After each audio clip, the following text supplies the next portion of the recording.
I'm here to talk about this E21 initiative, and I'll explain more about what that means. Since you may not know about the Great Plains Institute, though, I want to tell you a few things about us. We have this humble mission of transforming the way humanity produces and distributes and uses energy to be both economically and environmentally sustainable for the long haul.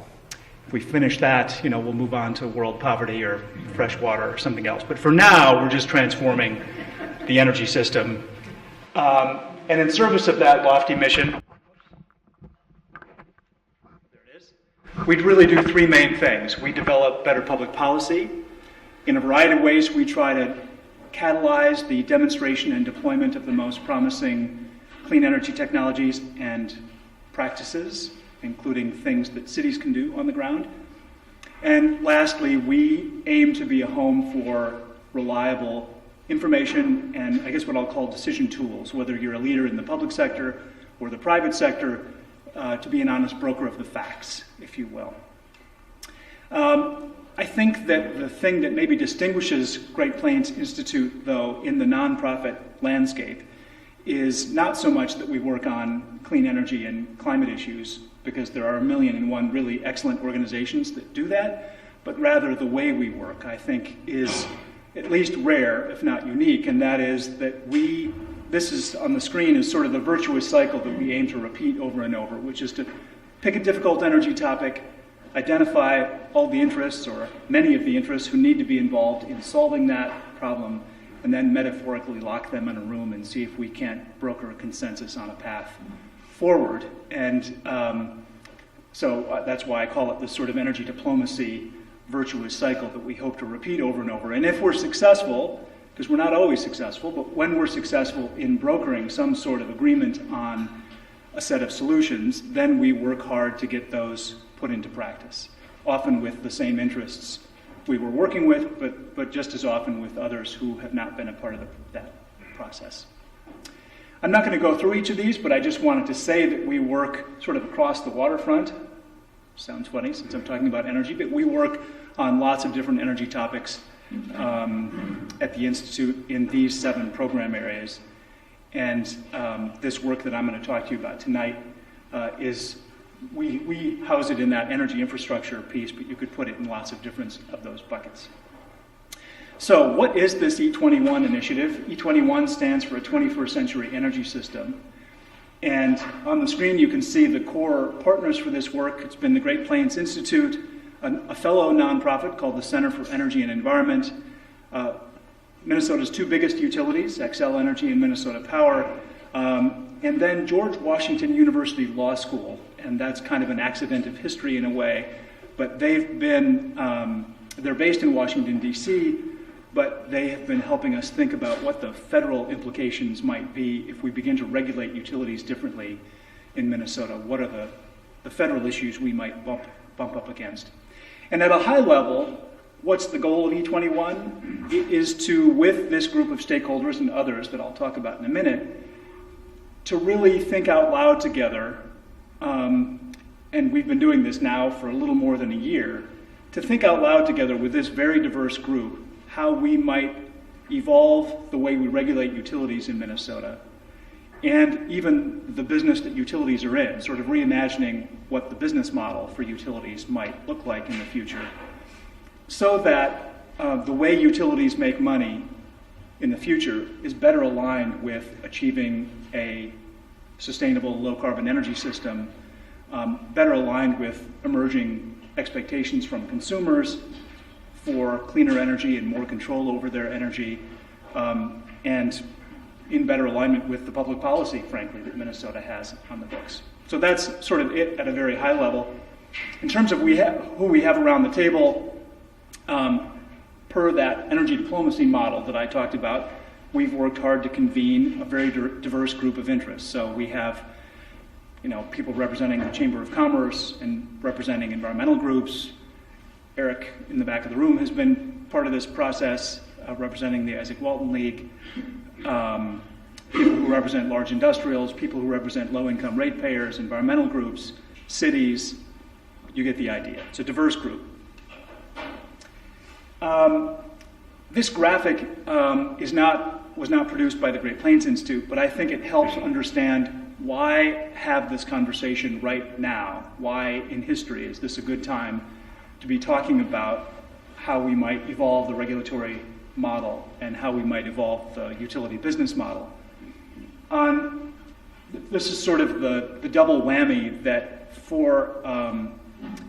in the popular press has come to be called the utility death spiral, which I think is a little overwrought personally.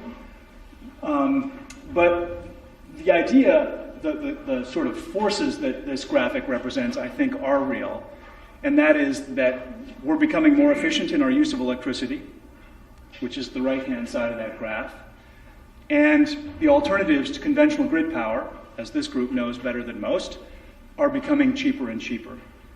And so if you're a utility and you're in the business of selling electricity, and people are using less of your product both because they're becoming more efficient and also because more and more people and more institutions are deciding they could produce their own electricity, thank you very much, that puts a lot of pressure on utilities, right? It's in the business called revenue erosion, means that they're making less money. And what that means for everybody else who benefits from a healthy electric grid is that it's a little like in the healthcare system. If there are fewer people in the insurance pool, then the costs for those in the insurance pool go up. And the same is true for the electric system. If there are fewer people to sort of share the costs of maintaining the electric grid as a whole, which is what these forces are creating, then you can see utilities not only lose revenue, but their response, and it's a natural enough response, is, wow, we have fewer people buying our electricity. We're going to have to raise rates just to maintain the system that we have, never mind reinvest in the system because much of the system is old and needs reinvestment. And if we want to get to a smarter grid where there's two-way flow of both power and information, that also is going to require investment. So you have this set of forces that make this a great time, an important time to be thinking about how might we change the regulatory framework and the utility business model. And I guess I would hasten to add, this graphic makes it sound like this whole conversation is only about how do we save the utility somehow, and I think that's not the way to think about it. I think the way to think about it is that all of society benefits from having an electric system that's reliable, safe, increasingly clean, and almost no matter what the future looks like, how distributed we get with our energy production, we are still going to need a robust and healthy electric system. At least that's the premise of this work. So this slide is also not ours. It was put together by the Energy Foundation, which was one of the early funders of this work. And I show it just to suggest that we're not the only ones that have this searing insight, that maybe now is an opportune time to be thinking about the forces that are reshaping the electricity system and how we might, in a way, take advantage of this window of opportunity to reimagine what the regulatory compact looks like and how utilities operate in the future. I've highlighted in yellow the states. Green Tech Media, I'm sorry, I'm probably standing right in your way. I'm trying to stay in the camera. Green Tech Media had a piece out recently that suggested that Minnesota was one of 5 states that are really leading the country in thinking about these issues. Massachusetts, Hawaii, California, New York are the others. And it's actually a great thing that this is happening elsewhere because utilities are not monolithic. Some states are regulated, some states are unregulated when it comes to the electricity sector. So it'll be good to have some experimentation going on across the country. Sorry, I went too fast. So in setting out on this picture, we've convened this group of interests who still, to my surprise, agreed to meet monthly for an entire year for day-long meetings, like 8:30 to 4, and then subgroup meetings in between those monthly meetings. So it was a big commitment on the part of this group of 25 to 30 participants and observers. And this is maybe more than you wanted to know, but one of the if you're trying to make this kind of big system change, you face at least 3 kinds of complexity. And I've got them up on the screen. Dynamic complexity, meaning that there's often a big gap between making the change and seeing the results of that change, so distance in time and space. Social complexity, meaning that you really can't solve this problem even if you wanted to. One actor in society isn't going to be able to solve this problem. You really need, because it involves a very complex system with lots of actors, it's going to require that same complexity of actors to be engaged in the change. And then generative complexity, which is just sort of a $10 phrase to say, this is the kind of problem that's naughty enough that you can't actually just look in the rearview mirror and use best practices to know what you should do, because it's a novel problem. In other words, it actually requires some creative thought and some, I guess I'll say, innovation to come up with how we ought to organize the electric system going forward. So that's sort of just the backdrop to this. It's not an easy, straightforward problem to solve. So because it's complicated, we decided to take this group through a very structured process called transformative scenario planning. And I actually recommend it. There's a nice slim volume called Transformative Scenario Planning by a guy named Adam Kahane, who used to work for Royal Dutch Shell. And you may remember that Shell, among other things, popularized this idea of doing scenario planning as a way to figure out how to navigate an uncertain future. And transformative scenario planning is sort of a derivative of that. And these are the basic steps. You gather, actually there's a step missing that's up above this, which is that you gather together people who represent more or less the system you're trying to change. So you get this diversity of folks around the table, and you spend quite a bit of time. People often skip over this step, and it seems kind of soft, like surely we all know what the current state is. But getting a really deep understanding about what's going on today, economically, environmentally, socially, politically, a really deep look at where are we, what is the present state. And one thing that going through that process does is, one thing that we discovered in this process, is that almost everybody around that table was unhappy with the existing regulatory framework, but for different reasons. And you might imagine that was actually good news to me, because what it said to me was, we have an opportunity for real change here, because all of these different interests, whether you represent the chamber or an environmental group or a low-income ratepayer, there's sort of mutual disenchantment with the system, which represents an opportunity for change. So then the next step in the process, after you map that current state, is to develop some scenarios about how could the future unfold in the next 35 years. And the goal of developing those scenarios is not to pick one and aim for it, but rather to give the whole group a shared understanding about how things could unfold. And I think it's important to note, those scenarios are not meant to be a future that any one interest would necessarily want to have come true. It's supposed to be fact-based and sort of dispassionate, based on what we know today, the drivers we see today. How could the energy system unfold? So the group came up with 5 scenarios originally, whittled it down to 3, and you could give just a whole separate presentation just on the scenario development process, because it's really fascinating, but ended up coming up with 3.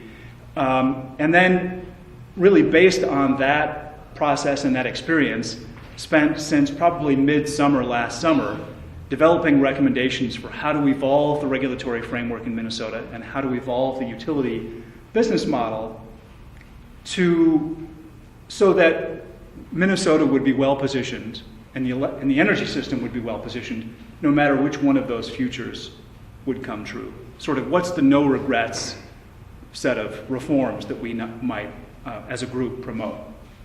And so that came out the other end, and I'll show you a picture in a minute and talk about the framework that the group recommended after this first phase.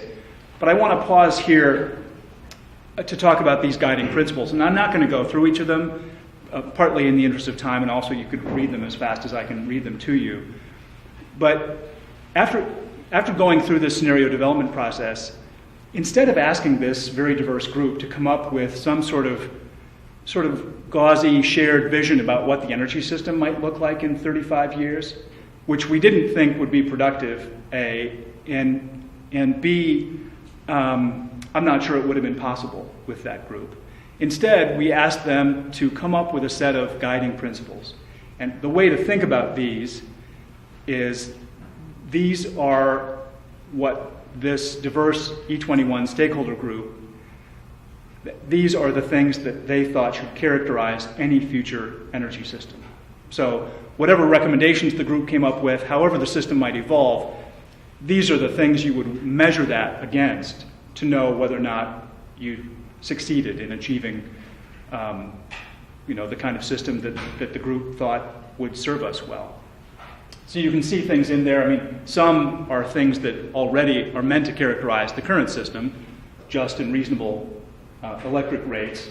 But the things that might seem a little newer are, for example, this idea, it's partway down, recognize and fairly value grid services and the services that those who offer both distributed generation but other kinds of distributed energy resources, whether it's energy storage or demand response or generation, might deliver, so that there's a kind of fair two-way street. People are paying their fair share of the grid costs, and in turn they're being compensated fairly for the benefits that they might deliver to the electric grid through their own either personal generation of energy or other kinds of benefits they might offer to the grid in reducing congestion or adding to stability, that sort of thing. So out the other end, after a year's worth of these monthly meetings, the group came out with a consensus set of recommendations, which I think itself is pretty remarkable given the diversity of the group. And it recommended a shift in the way we regulate utilities in Minnesota. And I know this is sort of a busy slide, but this actually wraps together, a 25-page report. So this is sort of it in a nutshell.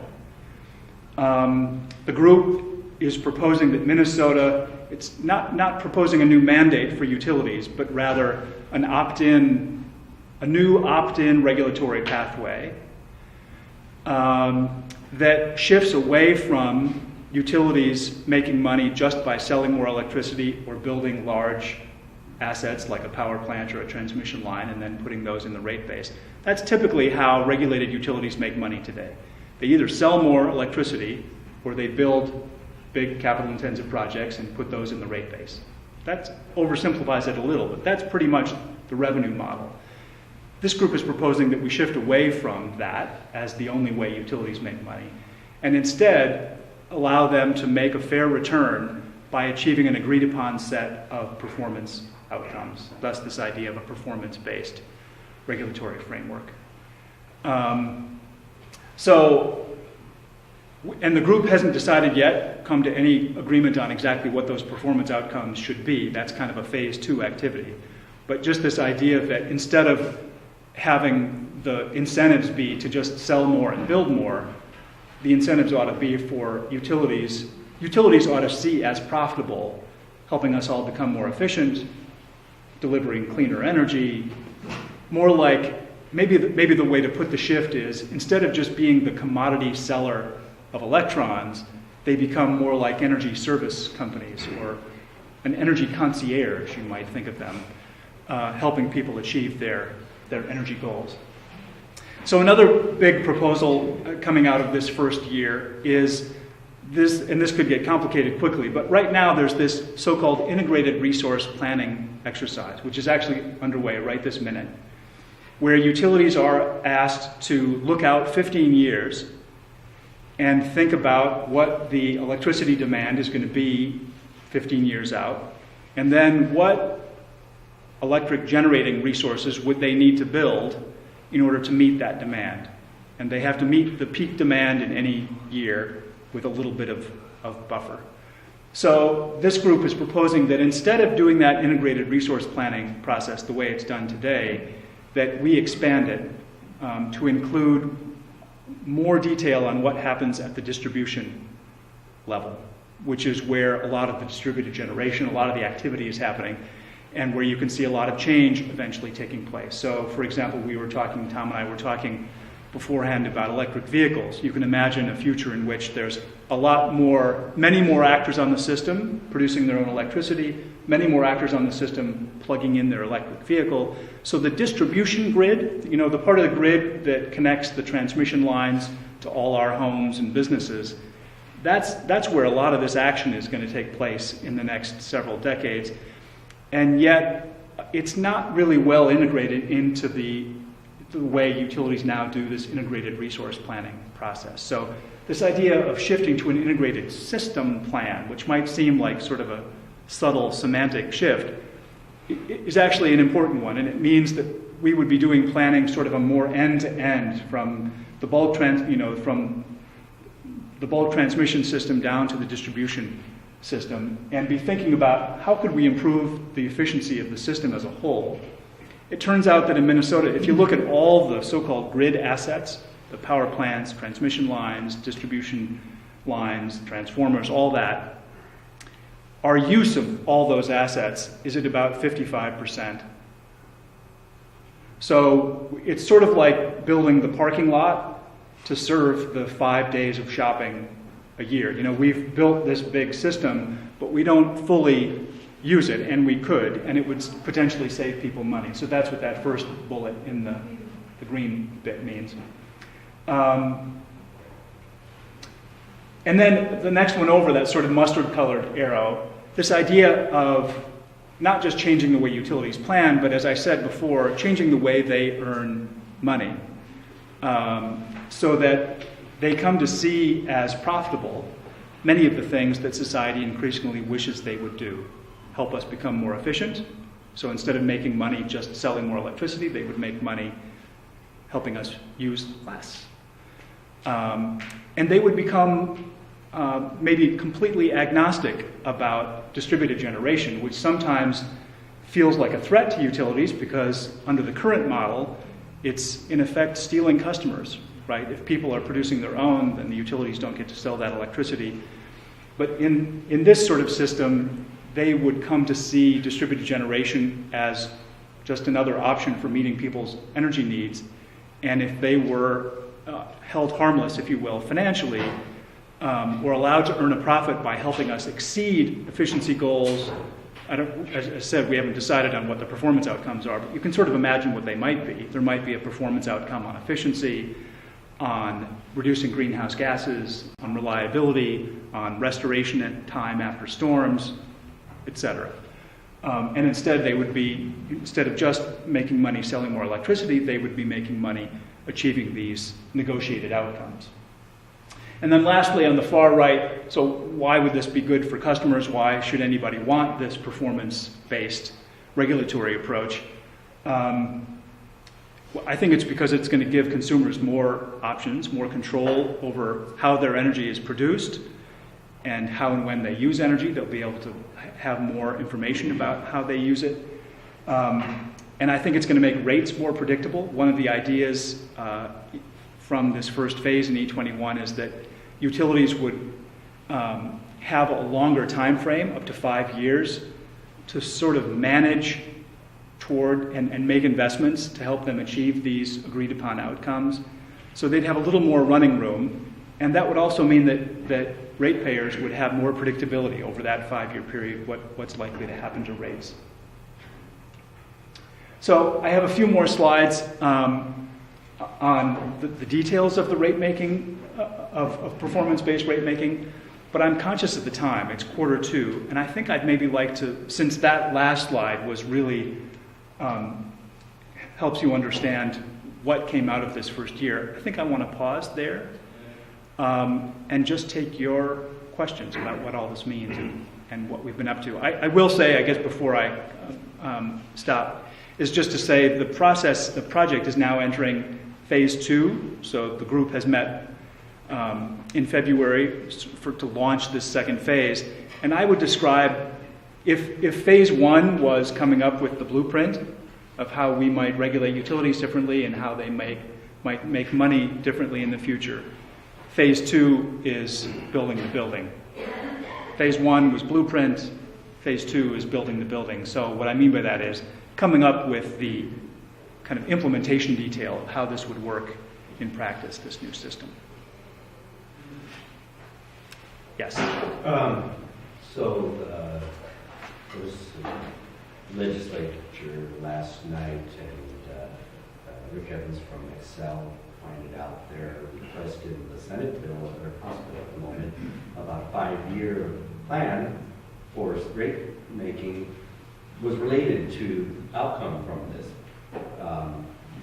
Are there other outcomes that have been identified, even as broad and general and early on in that? And how was that one perceived within some of these, little expansion on that? So a couple things. One, it's true that there's been a group working on, I guess what I would call E21 inspired legislation. Okay.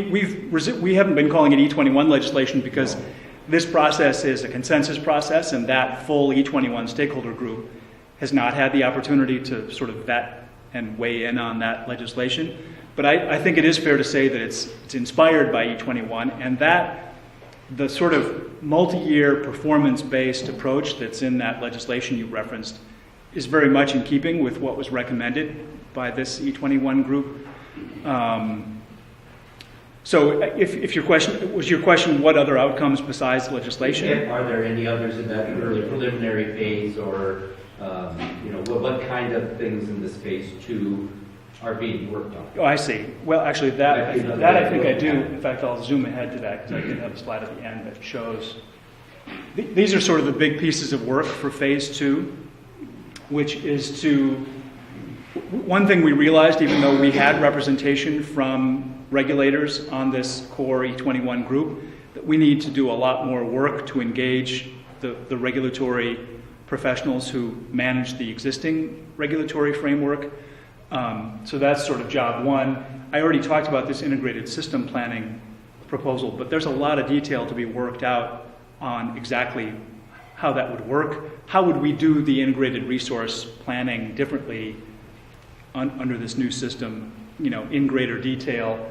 And as I said before, the group has not come up with what the performance outcomes ought to be. So that's going to be part of the phase 2 work is having some conversation about what would make a good performance metric. It needs to be, if you think about the things that you'd want to hold utilities accountable to, those and tie revenue to, or their opportunity to earn revenue to these outcomes, those performance outcomes need to be measurable, they need to be verifiable, because real money would be tied to achieving those. So that's a phase 2 activity, is to begin to build sort of the intellectual foundation, if you will, for identifying and recommending at least types of performance metrics that might be suitable. And then similarly, there's a whole piece of work to do on thinking about how might we change the kinds of rates and prices that consumers face so that they get better information and closer to real time. So, for example, this idea of time of use rates, which has been talked about in the past and can be awfully tricky in its own right. But if we're moving toward a system where people have more control over their energy use, over when they use it, then things like time of use rates, or maybe even changing the price of electricity based on other benefits you're delivering to the system, those are things that the group will be exploring. And then the Commission, the Public Utilities Commission itself, is planning to launch what they're calling a grid modernization dialogue, which I think will begin in earnest in September or October.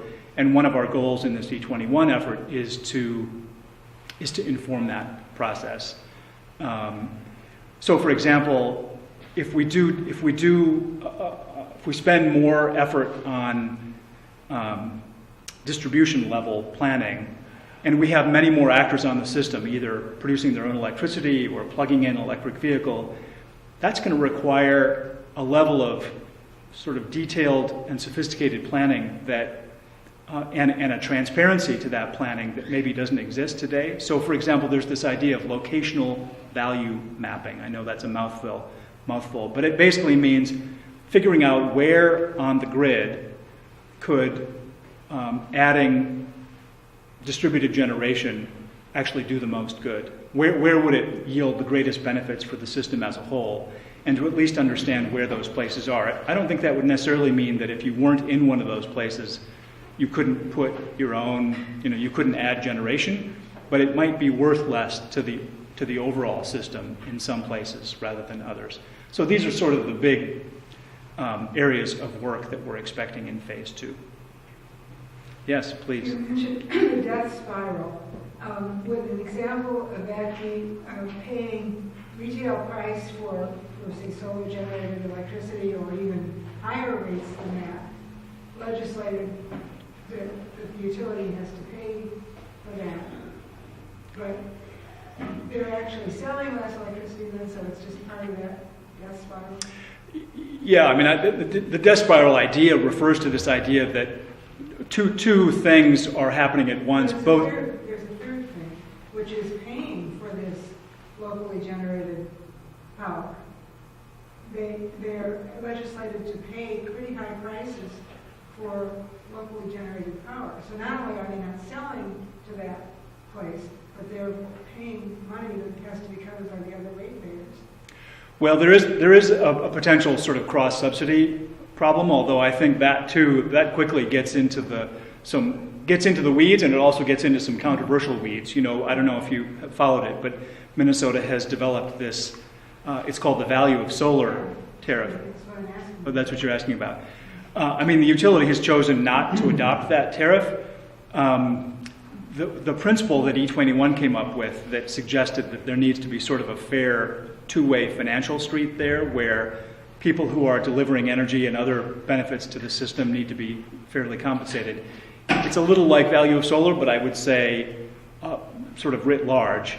And I think what it's going to spur is additional conversation about what's the fair way to compensate for people who are putting generation or other distributed energy resources on the system, and what kinds of grid services, what kind of benefits do those people who self-generate get from the grid. Whether or not the fact that utilities pay retail rates, is that what you're asking? Retail rates for solar, does that just contribute to the death spiral? Is that your question? I guess to the extent that they're paying more than they believe that is worth, that it would contribute to a poorer financial condition. Expanding on that very topic, the transparency and the numbers-based agnostic, here's what's going on. And again, last night there were many calls for real numbers on which to base decisions and proposals that are going forward. Yeah. And I'm sure that building the house, you haven't developed, there hasn't not been agreement of that, but there's, I hope, talk of this value of energy and energy components writ large that will inform where grid modernization and ISP, that's the new phrase, goes. How sticky is that wicket? Well, all of this is going to move only as quickly as the various stakeholders get comfortable with the detail, including the Public Utilities Commission and the regulators at the Department of Commerce. So I think we envision this second phase of E21 as being pretty heavy on the listening and the discussion end of things, as opposed to coming up with, here's precisely how this ought to work, because at the end of the day, that needs to be worked out in the public utility forum where where that conversation is open to the public broadly. I think what the value we see E21 delivering is to sort of pre-chew some of those issues, if you will, and try to come up with some ideas that could help inform that broader public, totally open conversation. And I also think that just given the folks who are around that E21 table, we're not really equipped, frankly, to come up with the answer in a really granular, here's the exact number, here's the exact percentage of revenue, of utility revenue that should be tied to achieving this particular outcome. It's going to be more like, here are the characteristics of really high quality performance outcomes. Here's sort of how you'd know them if you saw them. And here are some ways of tying utility revenue to those outcomes. But it's going to be at a little higher altitude. I don't know if I'm saying that clearly than coming up with the answer. But I hope it's going to move the conversation forward. And it's certainly going to need to, if we end up needing to change anything else in law, legislators will need to feel comfortable that we're moving to a system that's well grounded in facts. Yeah. Please. I'm not sure if I missed when we started out, but you've been talking about public utilities. And there are plenty of utilities in the state of Minnesota that are not public utilities. Are those utilities who seem to be adverse to change currently, are they at the table, at the E21 table, or are they in the discussion? It's a really good question, and the short answer is yes. So we have Great River Energy, which is one of the country's largest generation and transmission cooperatives, has been at the table as an observer. And the municipal utilities are at the table as observers. They obviously get regulated. I mean, they don't get regulated in the same way. But I think one of the reasons they're at the table is because they face many of the same market pressures, and not just market, but policy pressures, consumer pressures. That the same sort of forces that are at work that are causing revenue erosion for investor-owned utilities, really these other municipal and cooperative utilities face those same pressures. And so I think they felt like it would be valuable to be part of this conversation and sort of travel the learning curve with everybody else about how we might, how utilities might evolve and kind of and keep up with the fast-changing energy landscape from a technology standpoint and also public policy and new regulations. I haven't even talked about the EPA's proposed greenhouse gas reduction regulations, but obviously that is yet another driver that is changing the energy landscape. Yeah. So you talk quite a bit about policy, but have you had a lot of thought about trying to increase competition, especially in generation? So just to try and let private actors come in, spend money where they think they can. Yep. Be most efficient. Well, it's a good question. So when we went through that scenario development process, one of the three scenarios, the third of the three scenarios, envisioned many more third parties in the system, not just utilities, but other kinds of businesses offering all kinds of energy services. Minnesota went through a time when it was talking about deregulation back when other states were going through that same conversation. And of course, some states decided to deregulate. Minnesota chose not to. For better or worse, the wisdom of this E21 group was that we should not go back down, we should not rehab that deregulation conversation.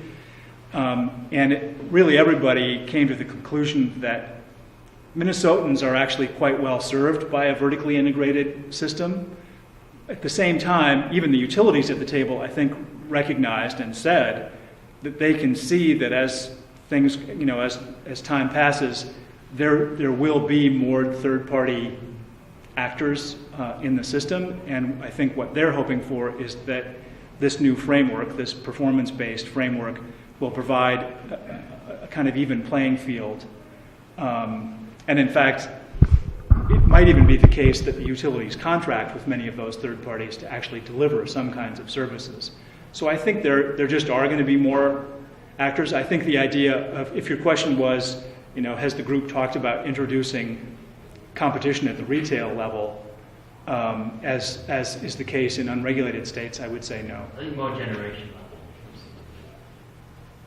So I think the world that the E21 folks envision, assumes much higher degree of distributed generation. Any other questions? Yeah. Two questions. So first, what do you feel is the might be the biggest challenge or obstacle to get to the future? And that's question one. Question two is what do you get the most jazzed about in terms of envisioning that future? What gets you excited about all of this? Well, those are such good questions. I'll start with the second one first.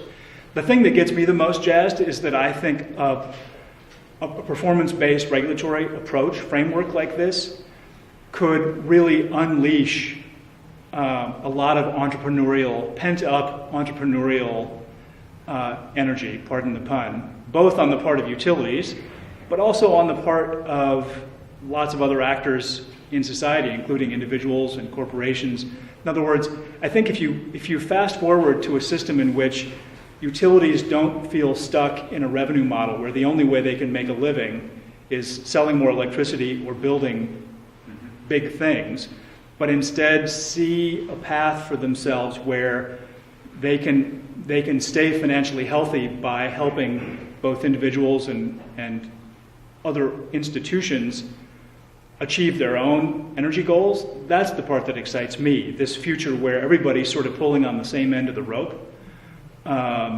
Because I think think about what that could deliver. It could deliver innovation in all kinds of products. It could accelerate the deployment of electric vehicles because suddenly that would be a very appealing, profitable endeavor. It could unleash, I think, innovation at the building scale because there will be new interest in, at least for those who want to manage their energy use more than is made easy today. If your utility provided you really quite detailed information, maybe even assisted you in installing the right equipment to monitor your energy use and do it in a way that you didn't even have to think about. I mean, I see this kind of system unleashing a lot of innovation and more choice than the current system. In terms of the biggest challenge, I honestly think the biggest challenge is just the inertia in the system we have. And that's not casting any aspersions on any one actor. I just think that, like any big system, if you've done something more or less the same way for 100+ years, it's a little hard. It's a little hard to change. I think it's just human nature. So I think, it's going to take some time for people to make this pivot. But I'm pretty convinced that the value proposition of moving in this direction is going to be compelling enough that we will make this change, A. And B, I also think the forces that are leading to this conversation right this minute in time are inexorable. I mean, I think that, the horses are out of the barn, if you will, when it comes to the advance of new energy technologies and people's desire to have more choice and more control over how their energy is produced and where and how they use it. I just think those forces are only going to grow. So I think it's a when and not an if. Yeah. Interesting question on timing that you just finished up with there. And last week, Rocky Mountain Institute came out with their big white paper and talked about the grid and the batteries and how things could work out. And basically, as I read it, it was in the next 10 years the hockey stick kicks into gear, right? So fairly short window from a utility perspective was my read. What do you think the timing needs to be, and what do you think it's going to be? Well, I do think it's sort of above my pay grade to say exactly what it needs to be. I will say that I think utilities are going to have to be more nimble than they have needed to be in the past. If you're a monopoly, I think they're going to have to develop some muscles that they maybe haven't had to use in the past. Just another data point, maybe in addition to the Rocky Mountains piece, which I've not read yet. This is maybe a few weeks ago now, but Deutsche Bank came out with a report that suggested that solar, just as an example, would reach grid parity in most U.S. states by 2016. 2016, say that again.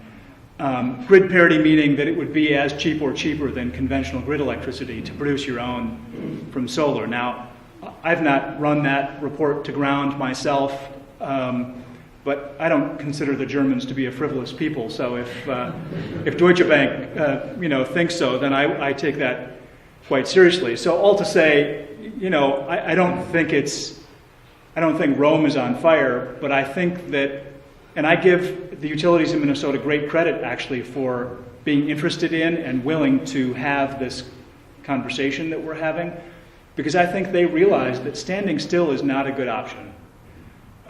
Because these forces are, as I said before, inexorable, and you don't have to look very far. I mean, if you look across the ocean to Germany, one of their 4 major utilities has already made this pivot away from being a conventional provider of electricity to sort of an energy services company. And, they did it because they were facing this existential threat of either we change or we go out of business. So, I think we're having this conversation at just the right time.